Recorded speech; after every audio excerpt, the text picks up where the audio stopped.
Doubters to the left. The Arrested Development reunion took another step toward reality on Tuesday, when creator Mitch Hurwitz and several members of the cast appeared on stage together at a Netflix-sponsored event in Las Vegas.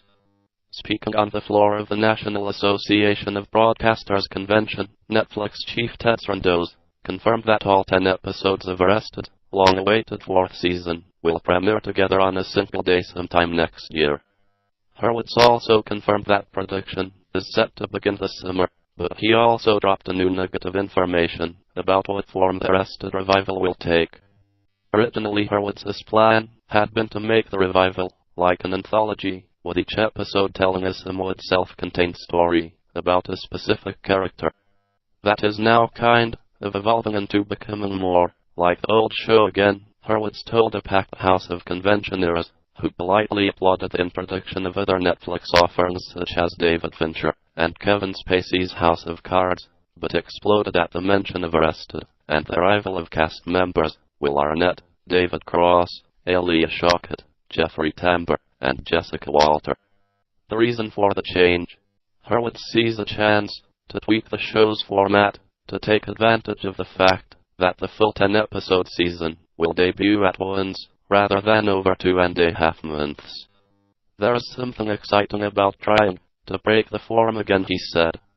While Hurwitz didn't elaborate on just how he'll do this, he indicated it might be related to the way the writers deliver red herrings and other surprises to viewers. Think back to season 1, when Jason Bateman's girlfriend turned out to not be blind.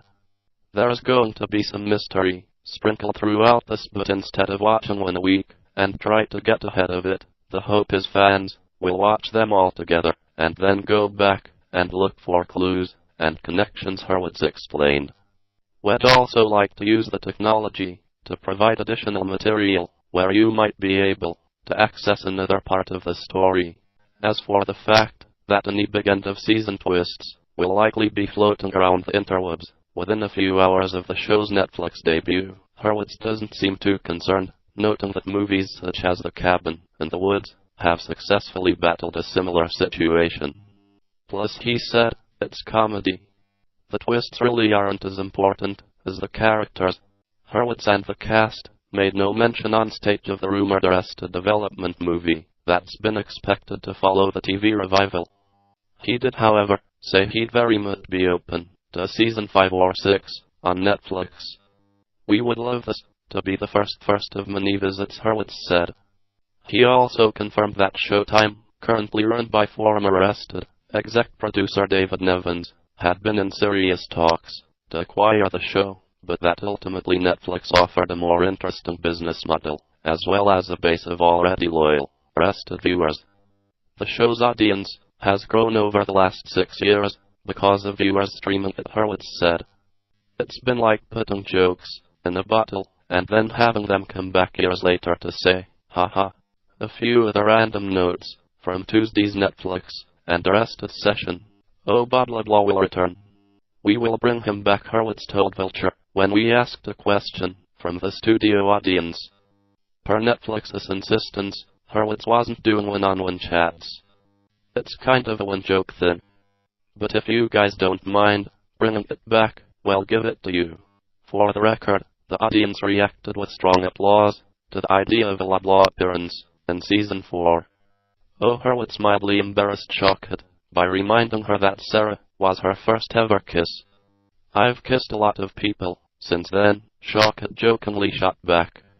Oh, Sarandos dropped some data on how well Mad Men does on Netflix, saying 3.5 million subscribers had watched the 4th season of the show since it went upon the service, and that 800,000 viewers watched all 3 seasons.